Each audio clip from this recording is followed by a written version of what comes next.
My dear friends, in the opening prayer, Collect, we have a very powerful phrase. In the Latin, it's Deus cuius providentia in sui dispositione non fallitur. O God, whose providence never fails in its arrangements for all things. As I go through the priestly life, I am becoming more and more aware of the very strong presence of providence. Things might appear to us as coincidences, but they are genuine God incidences. He is interested and is bound to be in his own work, and therefore he's bound to be involved in the life of a person who's doing that. It applies also to you, should you be engaged in the things of the Lord, and also on a general level when you are doing what depends on you in your state of life. Providence is on side. I want to attack it from two angles. The first is the way in which God himself directly intervenes. Not that long ago, I was listening to one or two stories emanating from the new foundation just outside our parish, the new Benedictine house there, which by chance is using the altar that we used to use for about a year in that same building, the visitation convent as it used to be. They are penniless, and yet they never lack. They are gutting the building without money, and yet it is happening. One day, Brother Benedict was sent by Don Mark to pay some bill or get something quite big in expenditure. And he was holding in his brain and heart what he knew. We haven't got enough on the account. But he didn't say much or anything, knowing that God always blesses obedience. And so, knowing the situation in the bank, he went to pay this sum. As he was going, somebody bumped into him. "Ah, just the man I was looking for. Could you give this to your superior?" So he copped on, and he opened it on the spot just after the person had gone out of his sight. And it was a cheque for the exact big sum needed to execute that order. Another time, in that same foundation, it was actually fairly close to the beginning, when essentially it was a demolition procedure, knocking down before starting. Walls and things had to be put where they should be. It was not sufficient to have bits of plastic or hardboard in the form of camouflaged walls. This was to be a proper building, built according to the plan of the architecture.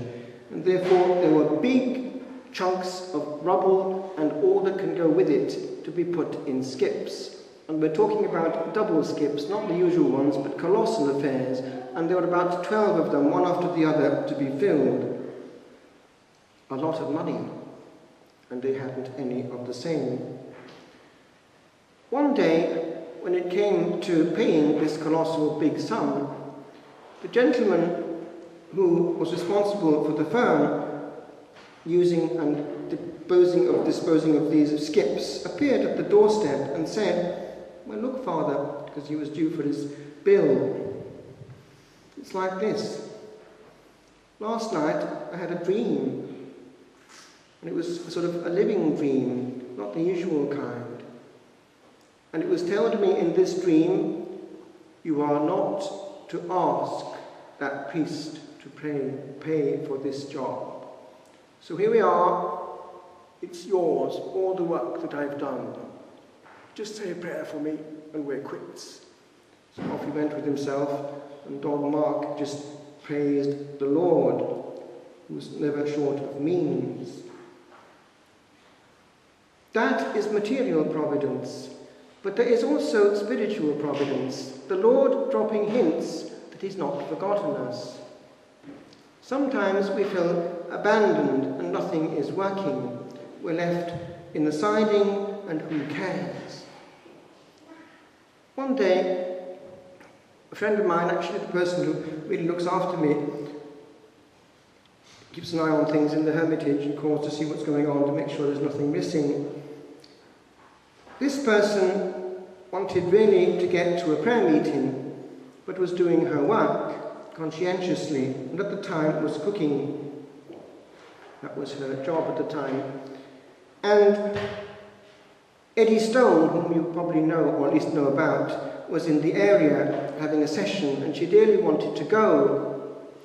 So anyway, she thought, I'll never get this work done, there are so many orders. And so she was getting as fast as she could to the end of these last orders in the kitchen of wherever she was working. And it was a big kitchen, and she was head of the operations, chef. So she was up against these last course, and it was particularly difficult to do in a hurry, lemon meringue pies. So off she went, making her lemon meringue pies, fighting against the clock. So here she got to the end of her glorious lemon meringue pie with one eye on the clock, because Eddie was more important to her mind than the lemon meringue pie under her attention. So she got to the end of the said creature and made off with herself to the prayer meeting where Eddie was holding forth. Big time. So there we were, praying over all these people. There's somebody there, yes.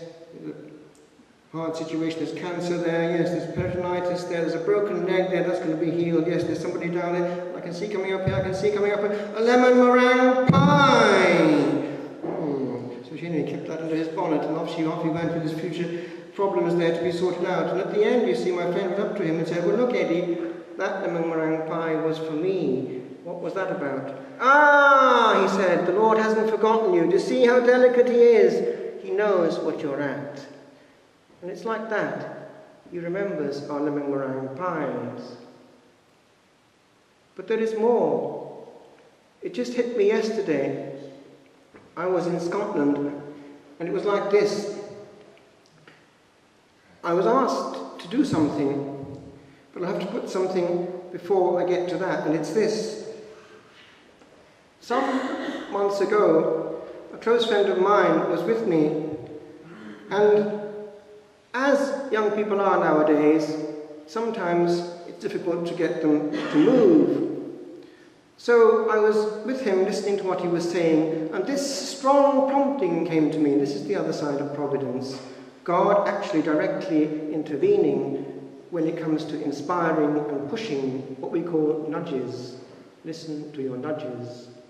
The Holy Ghost nudges. And it was this, quite clearly. That DVD, which came through the post the other day, play a bit of it to him.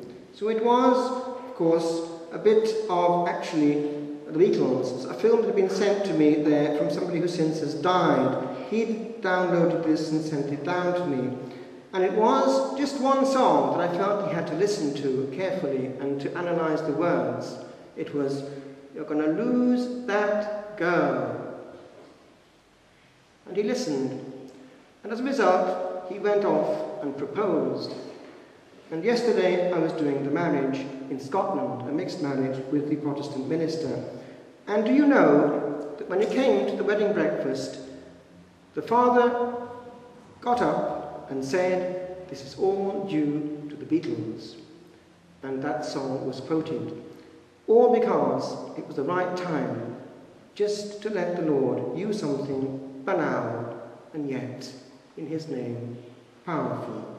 So open your ears and your pores, for the Holy Ghost is open-minded and sometimes needs you to say something in his name. I just conclude, don't rule the universe. Providence is power.